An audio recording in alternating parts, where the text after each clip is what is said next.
Hello students, in earlier class we have already discussed about the concept of total utility and marginal utility. In today's class we will discuss the relationship between the total utility and the marginal utility. So let's just start today's class. As you can see, I have drawn the same table. I have drawn the same table of total utility and marginal utility. 8, 14, 18, 20, 20 and 18 is total utility and this is marginal utility. To understand the relationship between total utility and marginal utility, you have to focus on marginal utility. MU. MU has three phases which will define the relation. MU is positive from the first unit to the fourth unit. MU is 0 at fifth unit and MU is negative at sixth unit. These three phases will define the relationship between TU and MU. जब MU positive है तो क्या होगा, जब MU 0 है तो क्या होगा, और जब MU नेगेटिव है तो क्या होगा, ये तीन रिलेशनशिप हमें देखने हैं. तो पहला point, when MU is positive, as you can see, TU is increasing. TU is increasing, ठीक है. At what point? At what point TU is increasing? ठीक है. TU is increasing till MU is positive. So this will become the first point. ये अपना पहला point बन जाएगा. TU is increasing as long as MU is positive. जब तक MU positive है TU बढ़ता रहेगा. Second point, TU is as at maximum when MU is 0. जब MU 0 है तब TU अपने मैक्सिमम पे है. सर 20 तो यहाँ भी है और 20 यहाँ भी है, ये वाला ही मैक्सिमम क्यों माना आपने? ठीक है, देखिए जब आप फोर्थ यूनिट पे थे तो आपको पता नहीं था कि आप 21 पे जाएंगे, 20 पे जाएंगे या 19 पे जाएंगे, आपको नहीं पता था. जब आप फिफ्थ यूनिट पे गए तब आपको पता लगा यार हम तो 20 पे रह गए, हमारी सेटिस्फेक्शन बढ़ा ही.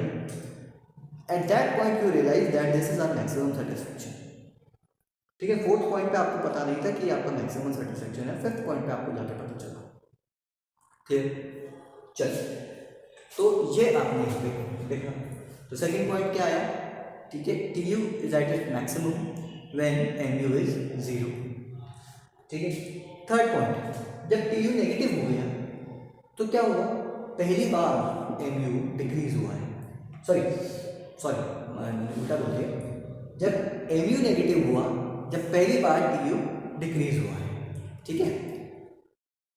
TU अब तक बढ़ रहा था, मैक्सिमम पे पहुंचा अपने, पहली बार डिक्रीज हुआ है. कब डिक्रीज हुआ है? जब MU नेगेटिव हो गया.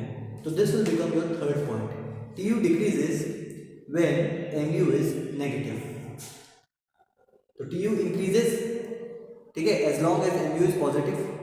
TU is at maximum when MU is 0. TU decreases when MU is negative. ये तीन पॉइंट आपके TU और MU के रिलेशन को डिफाइन करते हैं. यही सेम चीज़ मैंने डायग्राम के थ्रू भी आपको एक्सप्लेन करने की कोशिश की है. हमने डायग्राम ड्रॉ किया है. ठीक है, जो भी आपका डेटा है आप कोशिश कीजिए कि आपका जो डायग्राम है वो अपर साइड पे 10 लाइन से ज़्यादा 8 to 10 लाइन्स इसकी मैक्सिमम हाइट होनी चाहिए, इससे ज़्यादा ये नहीं जाए आपका डायग्राम. तो उसी तरीके से आपके डेटा को डिवाइड कीजिएगा पूरे माइक्रो इकोनॉमिक्स में. तो इसीलिए मैंने 2 के गैप में 20 तक यहाँ पे ले लिया है ताकि 10 लाइन्स में ये आ जाए. तो हमने फिर ग्राफ प्लॉट किया है. ठीक है, ग्राफ प्लॉट किया है. फर्स्ट यूनिट पे 8 यूनिट, तो पॉइंट आ गया हमारा ये. ठीक है. सेकेंड यूनिट पे हमारा है 14 यूनिट, तो पॉइंट आ गया ये. ठीक है. थर्ड यूनिट पे आपका 18, पॉइंट ये.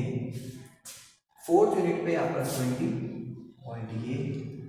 फिफ्थ यूनिट पे आपका 20, पॉइंट ये है. सिक्स यूनिट पे 18, पॉइंट ये. ये सारे पॉइंट्स मैंने ड्रॉ किए हैं और फिर कोई फ्री हैंड कर्व से मैंने ज्वाइन कर दिया. ये यहाँ से आप फ्री हैंड कर्व स्टार्ट कीजिएगा और यहाँ लगाइएगा. ठीक है. फ्री हैंड कर्व क्या है? फ्री हैंड कर्व स्केल से नहीं जो बनाया वो फ्री हैंड कर्व है. सर 0 से क्यों स्टार्ट किया? क्योंकि देखिए जब हमने एक भी यूनिट कंज्यूम नहीं की थी तो हमारी टोटल यूटिलिटी 0 थी. इसी वजह से ये पॉइंट जो है वो 0 से स्टार्ट होता है. ये बताता है कि 0 जो यूनिट्स है तब हमारी कुछ भी सेटिस्फेक्शन नहीं. ठीक है. तो ये हमारा एक टी यू का कर्व है। सेम एकदम एग्जैक्ट लाइन, एकदम एग्जैक्ट नीचे आप एम यू का कर्व बनाएंगे, आगे पीछे नहीं बनाएंगे। ठीक है, जो डिस्टेंस यहाँ यूनिट्स में दिया है वही डिस्टेंस आप यहाँ यूनिट्स में देंगे। ठीक है, इसी तरीके से आप कर्व बनाएंगे। X axis, y axis, x axis, y axis mark करेंगे, यूनिट्स इधर मार्क करेंगे। ठीक है, टी यू इधर, एम यू इधर मार्क करेंगे। इस कर्व का नाम देंगे आप टी यू, इस कर्व का नाम देंगे आप एम यू। ये लेबलिंग आप करनी आपको ज़रूरी है, अपना लेबलिंग आप जरूर करेंगे। चलिए, सेम कर्व हमने ड्रॉ किया। पहला यूनिट था तो 8 एम यू था, तो पहले यूनिट पे 8, दूसरे यूनिट पे 6। ठीक है, आपको पॉइंट देते हैं। दूसरे यूनिट पे 6, तीसरे यूनिट पे, ठीक है, 4, चौथे यूनिट पे 2 और पाँचवें यूनिट पे 0। इसी तरीके से मैंने फिर ये स्ट्रेट लाइन से, और 6 यूनिट पे -2, तो वो एक्सिस के नीचे जाएगा।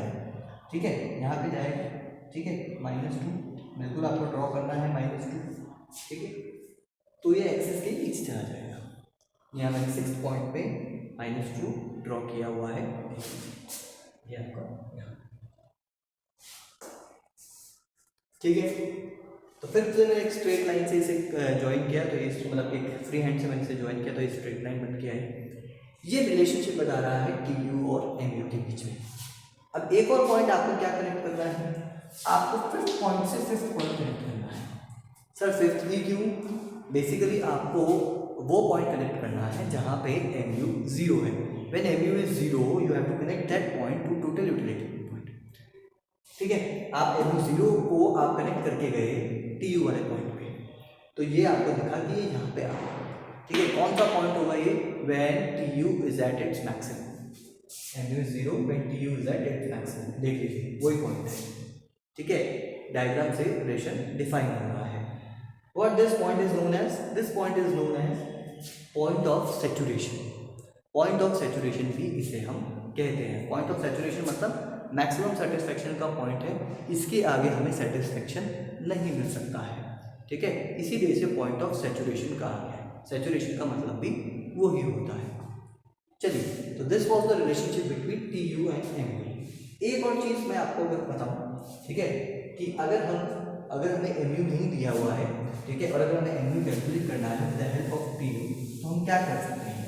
ठीक है, एम यू का एक और डेफिनेशन है, M U is change in total utility when one more unit is consumed.